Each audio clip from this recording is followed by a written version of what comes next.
Hey everyone, welcome back to another episode of Built in Ohio, where we're talking with technology pros and leaders from across the state. Today we are joined by Kristy Campbell of Rev1 Ventures.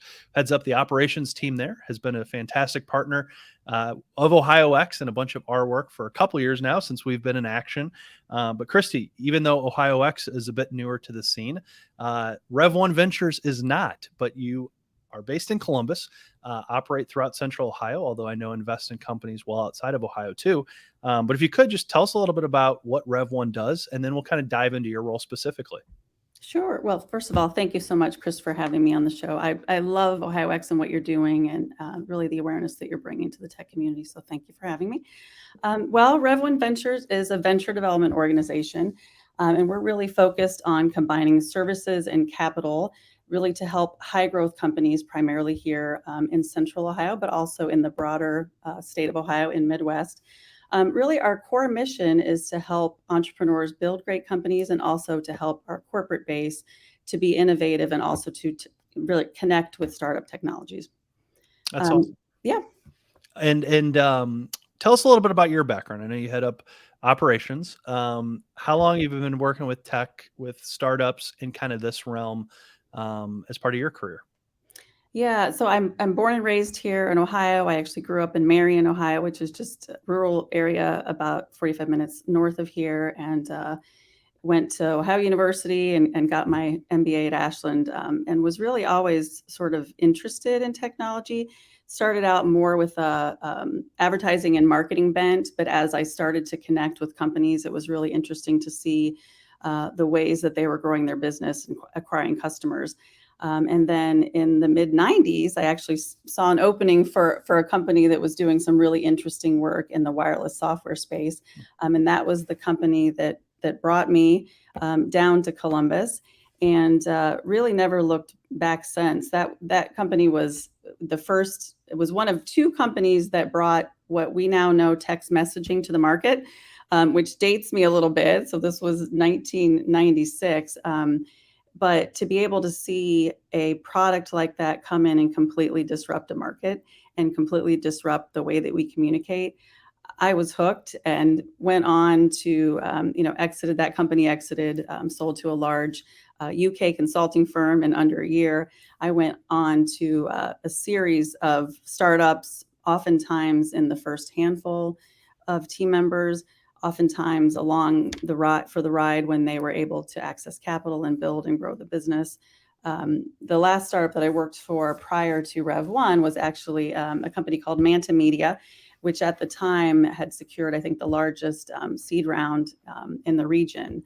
And so to be able to watch the company really become well-funded and be able to become one of the most well-trafficked websites in the US was quite the ride. And to be able to see firsthand also just the challenges in building something so quickly and the things that we could have, thought about had we been, had we had sort of the kinds of connections and opportunities that I think we now have in the region. So really grew up in the startup space, mostly venture-backed companies, but to now be able to apply that to working with dozens of companies in my role at Rev1 is really just a privilege every day. Yeah, that's really cool. And as a side comment, I love the Marion and Ashland and Athens.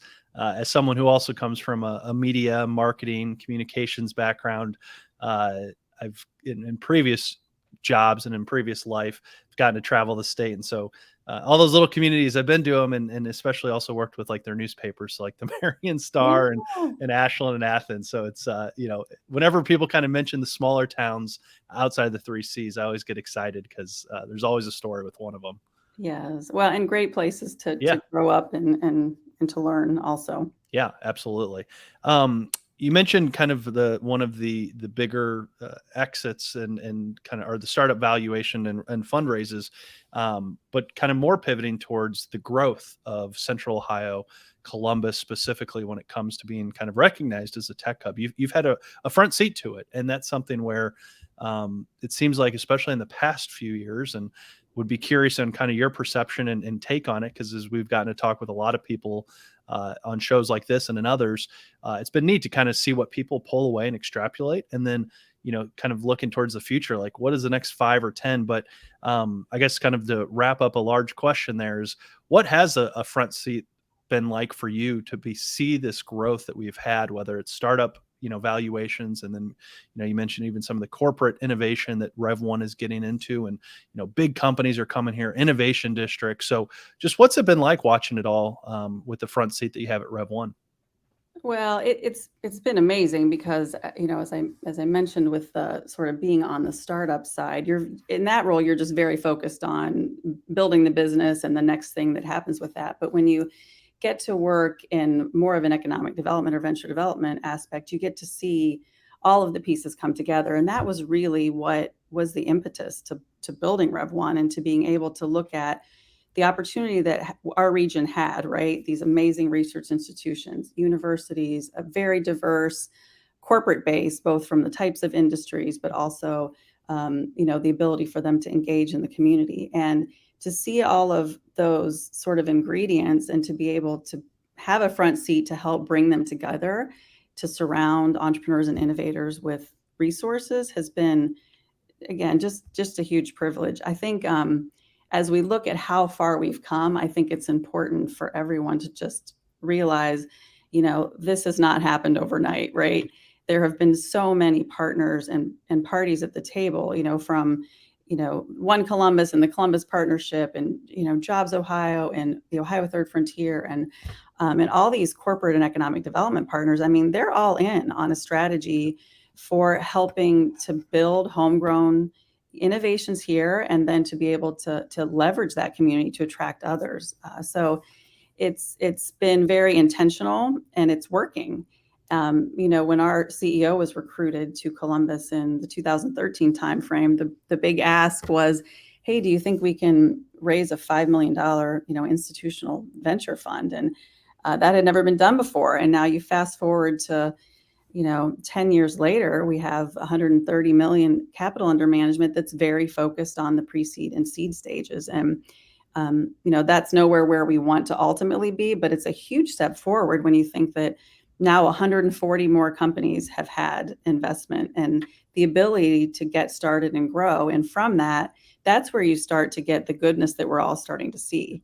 So last year, and just in our portfolio alone, we had 6 successful exits, and those, again, don't happen overnight. They take the time to build the company and build the product and build the team. And, those are usually 10 plus years in. So I think it really just is the tip of the iceberg of what we're seeing now versus what's to come. Yeah. It does, these are long games, and thinking, as I heard someone at the event we were at recently, mentioned thinking kind of decades and not just year to year or quarter to quarter, which is maybe a little more common in public companies.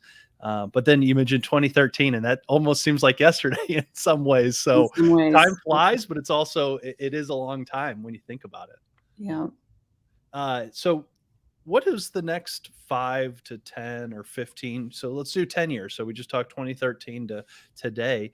What do you think the next 10 years looks like for Central Ohio, for Columbus specifically? And, what are some of those keys to continuing that growth? You mentioned all the different ecosystem players and partners that, have different pieces and parts to what has been accomplished. But as we look for the next decade, what do you think that can look like? Well, gosh, Chris, I wish I had a crystal ball. I think we all wish we knew what 10 years would look like in Columbus. I mean, I can tell you what we're focused on and where we see the opportunities. Mm-hmm. I think we need to continue to chip away at the capital gap. So we're all very excited that, more venture capital, more funds have come into the market in the past couple of years than ever before. More has been invested in the Columbus and Ohio region than ever before in the past couple of years. Obviously, we're starting to see some corrections in the last year, but the capital gap at the pre-seed and seed stage is still a real challenge in our community, and we need to continue to feed that and to come together to invest in what is a very risky stage of the business. So that's really a big focus area of ours. And then we also have to tackle talent. So with all of these wonderful opportunities that are coming, and Intel, I know, is obviously the big, shining opportunity that we're all excited about, but that all requires talent. Our startups require talent. And I think the challenge is that oftentimes the talent that we have available might not be exactly matched to the type of talent that we need. And so it's so fun to see the investments made across the community, but also to be recognized now as a workforce hub of the future. Yeah. But we really need to, and I think JP talked about this last week from Jobs Ohio, we really need to invest in STEM education and STEM access for everyone. Yep. Because if we want to continue to, to foster the goodness that building new companies brings to our community, right? The revenue it generates, the capital it attracts, the talent retention, we have to make sure that that innovation is coming from everyone in our community and not just a small percentage. So, talent is really big for us as well. And then really having just, the right services for companies to be able to grow. And so, that's everything from one-on-one coaching and advising. It's cohort-based learning labs. It's connectivity to corporate partners. That's a really important aspect in our community, is having partners who are willing to look at a first technology, willing to beta test that, willing to have that be a first client, and then ultimately, potentially investing in that company. So, one of the areas of our work that we are just so excited about is the continued growth of our corporate partnerships. So, at this point, more than 45 private and public sector organizations support and fund this work, and it is a true public-private partnership in that sense. And they're really supporting entrepreneurship and innovation in three ways. So they're funding the nonprofit that is Rev1. They're investing in our for-profit venture funds, but a growing number of them are also partnering with us to create more dedicated corporate innovation partnerships that really leverage what we've built in the community, so that they can also, source, vet, and engage in startups that match their strategic focus areas. And most recently, our partnership with Worthington Industries was announced, and so really fun to be able to help them, look at new opportunities in smart manufacturing, data analytics, Internet of Things, sustainability. And also, they've set aside a pot of $10 million to be able to invest in those. So those are things that weren't happening 10 years ago that are happening more frequently now, and are, I think, keys to the growth of innovation in our community. Yeah. And I love that corporate innovation, because that's, historically, that's where Ohioans would work at really big companies, Fortune 1000, or and maybe less likely to work at a startup or a kind of a smaller high growth tech company. In that time that you all have been building out this corporate innovation work within Rev1, has it gotten easier to convince some of these bigger companies, or are you even seeing some of them come to the table and saying, hey, we'd love to, we see what you're doing with Worthington Industries. We'd love to be part of this, and, for their own sector or industry, or maybe in some of those data analytics spaces, there's a bit of overlap where people can partner together. So has it gotten easier to kind of work with some of these big companies, or bring them in to build these partnerships with maybe smaller startups? I think the short answer is yes. We're definitely seeing an increase in interest in this work. The majority of them so far have come from strong partnerships of organizations that are funding the nonprofit, investing in the funds.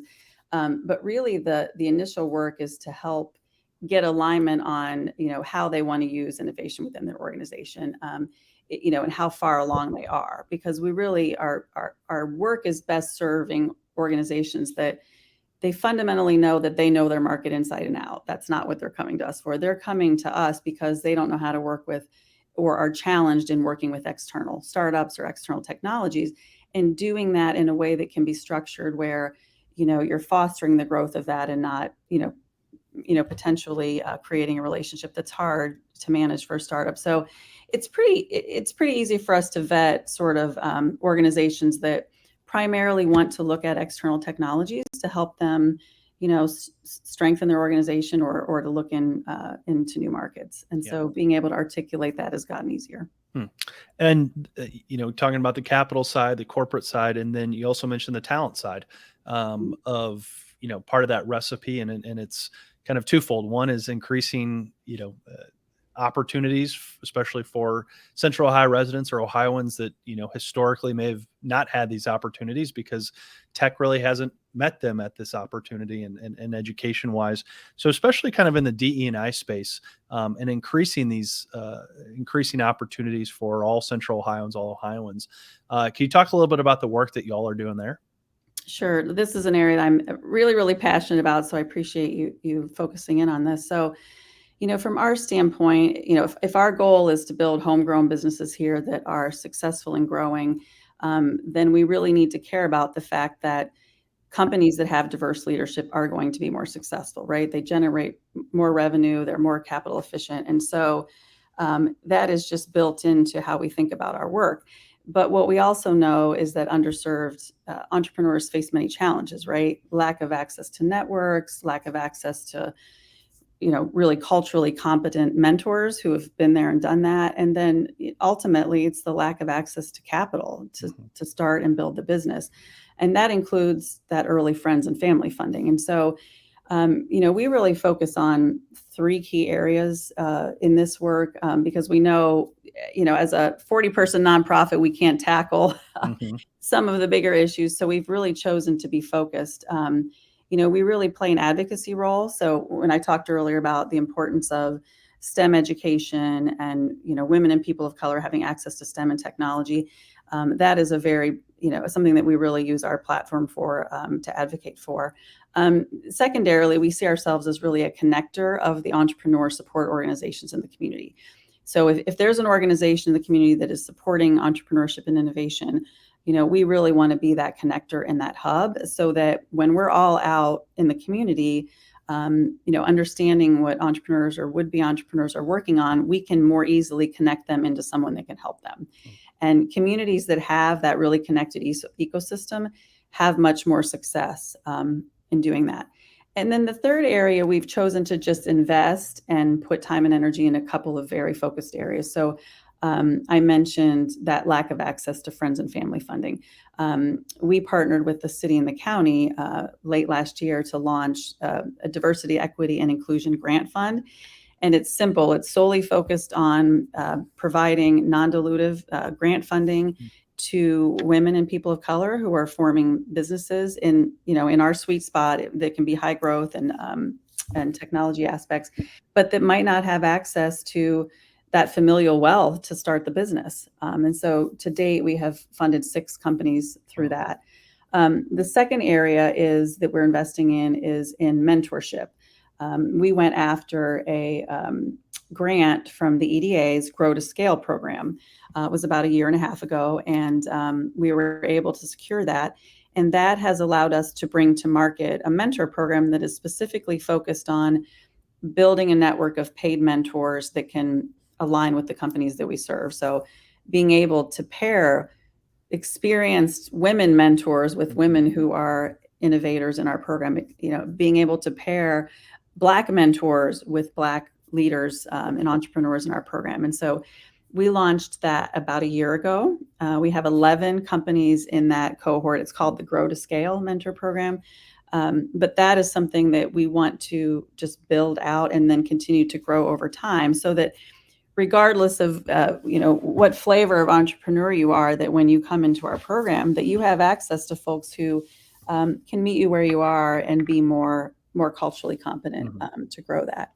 And then finally, our intern program. So in 2020, right when the pandemic hit, we launched an intern program. We thought, oh, how's this going to go, given that everybody's retreating to their homes? But it's been wildly successful. In just this is our 3rd summer. We've placed to date over 400 interns into our clients, and so that talent pipeline and a very diverse pipeline. So that talent pipeline is really growing into be folks who can go and work in operational roles. I think we've had 15 of those that we know of to date actually become full-time employees into startups. So really trying to be very focused on what we can do and what we can affect. Yeah, that's incredible. For the internship program, is that college aged and then they're working with local or is that kind of a company that can be based anywhere?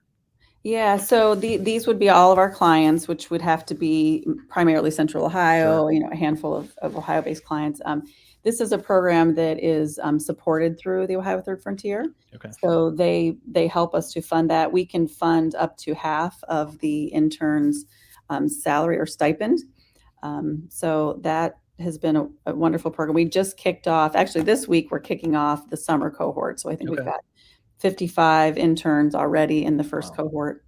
So it's just a really great program, and it's growing. Yeah, absolutely. And it's one of those things you mentioned, the state of Ohio Third Frontier.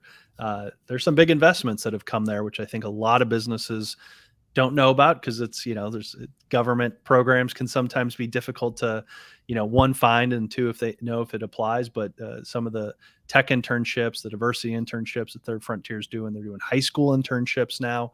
And then even in the reskilling, upskilling, a bit different than obviously internships, but things like tech credit. And it's really fascinating where you meet all these different businesses or organizations across the state that are using these to really great effect and help can reimburse the cost and, bring in new talent pipelines or help reskill and upskill or create new opportunities for current employees that maybe want to learn things. And so it's really neat to see a bunch of these. And there's always really fantastic success stories. And I'm really grateful you shared a few of yours at Rev1 with this. So let's kind of pivot into the last part of the conversation, kind of the last half or third. We ask all of our guests these, and it's just a fun way to get different perspectives from people across the state. Sometimes they're venture capitalists, sometimes they're startup founders, sometimes they're chief information officers or elected officials. But the first one is, what is a challenge you're working to solve? So this could be, a big picture thing, maybe a startup founder and it's literally the thesis of their business, or someone who's, running operations for an organization like Rev1. So what's a challenge you're currently working to solve?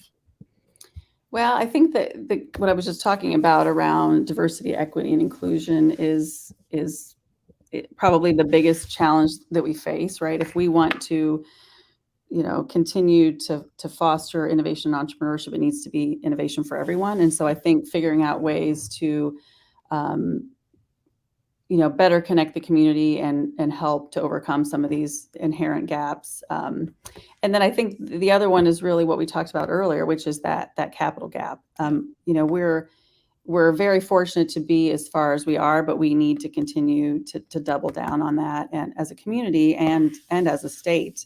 You had mentioned the Ohio Third Frontier program. I mean, that is really the shining star across the U.S. of really what can happen if the public and the private sector come together and build venture development. So, when we're traveling at conferences for our industry, other states and other regions look to us and say, how on earth did you get to the point where you've invested in 150, tech startups, and where you've had, a 4.5 billion impact in the community in 10 years? And that is because when we go out to our partners and we say, we're asking for your support to support venture development in this region, we can say that the state is matching that.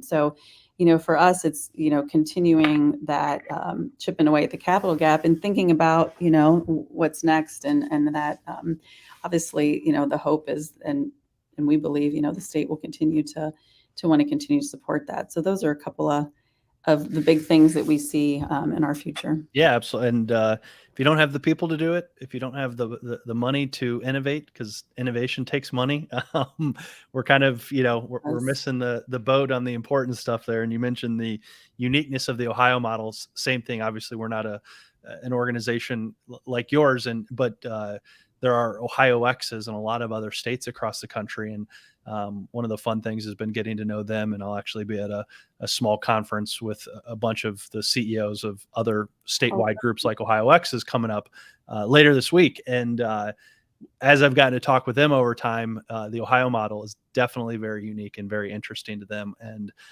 a lot of them don't have, the different groups like we have across, the regions of Ohio. So it's pretty neat to see that and kind of see also from that unique vantage point of how other states have organized this space and what they're doing to build up their part of the economy, because every state wants a vibrant tech economy because of the jobs that it creates and the types of jobs it creates. So it is pretty unique. Yes, definitely.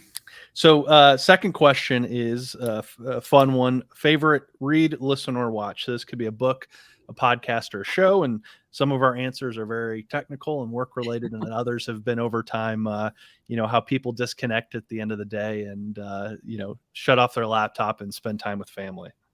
Yeah, well, it's interesting. I always have a couple of audiobooks going at any time, and usually one of them relates to parenting teenagers. So Hmm. I definitely focused on that. But I think the one that the podcast that I listen to the most and most regularly is the Smart List podcast. Have you listened to that I before? haven't. No. Yeah, so that it's a fun one. So it's Jason Bateman, Will Arnett, and Sean Hayes. Oh, cool. And it's funny, it's entertaining. So they put out one podcast a week, but they feature producers, writers, comedians, artists, authors, and so you really get to learn about their backgrounds, and it's kind of like entrepreneurship a little bit. Like you talk to entrepreneurs, and they're like, "Yeah, I was that kid that had ADD and couldn't sit still and was getting D's," and it's like sometimes the brightest minds don't fit the mold. Yeah. And this podcast is very much like that. My favorite episode was probably James Cameron, and he was talking about really his passion for the sea, and that's where he ended up coming up with all the footage that ended up being the impetus to Titanic, and then the idea for the Avatar franchise.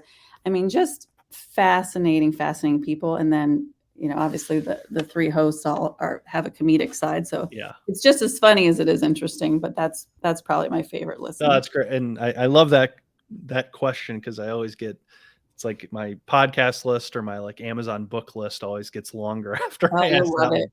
You'll Yeah, love it. I'll have to check it out. And I also like there's a certain point of the day where I can't listen or watch to anything that's like work related, and you have to have a little bit of variety and like just disconnect Yes. there. So I am Agreed. definitely with you. So third one is, if you were given $100 million to solve one really, really big problem in the world, what would it be? So it can be, complete moonshot, but you get $100 million to throw at a big problem in society.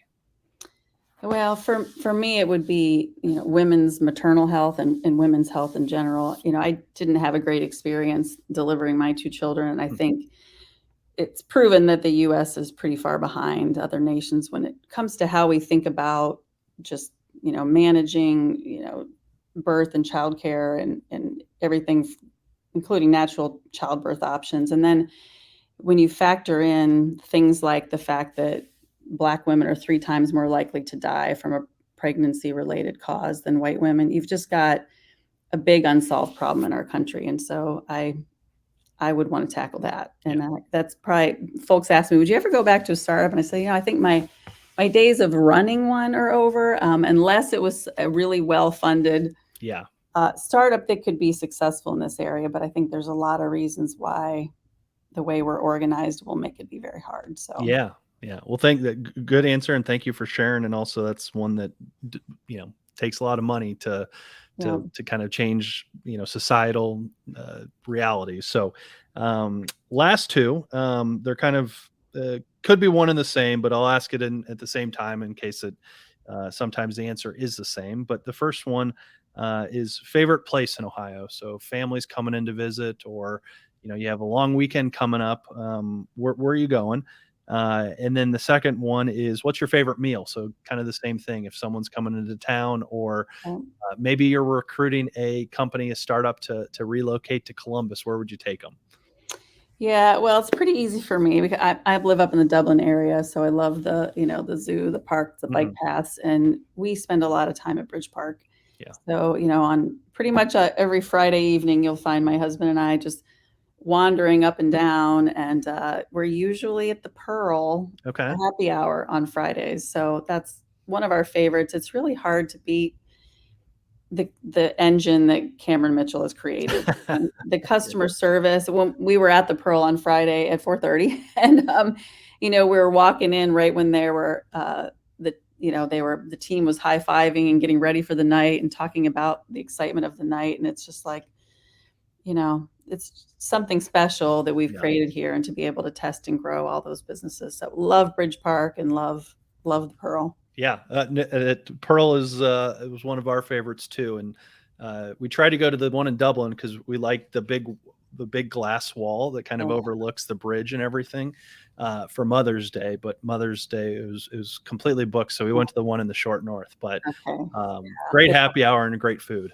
Yes, love it. Hard to compete with that. Absolutely. Well, Kristy, thank you so much for joining. This has been a fun conversation. I always love getting to hear you speak and share the work at Rev1. Anything that we didn't get to that you want to share or plug, or if not, how can people connect with you or connect and learn more about Rev1? Yeah, no, thank you so much for giving me the time to talk about it. I mean, the best way to find us is just to go to the website, rev1ventures.com. If you've got an interesting, thing that you're working on that has some, unique technology or unique product or process that can take into a big market, we want to talk to you about it. If you're someone who, has some experience working with startups or helping to mentor young and up and coming first time entrepreneurs. Also looking for folks who can always support and mentor them. But yeah, the website, or you can reach out to me directly, Kristy at rev1ventures.com. Awesome. Well, Kristy, thanks so much for joining. Thanks again for all you've done to be an awesome partner of Ohio X. We really appreciate it, and yeah, have really enjoyed the conversation. So grateful for your time and allowing us to help spread the word, hopefully a little bit to maybe someone new. So thanks so Thank much. you. Have a good day. Thanks. Bye bye. Bye.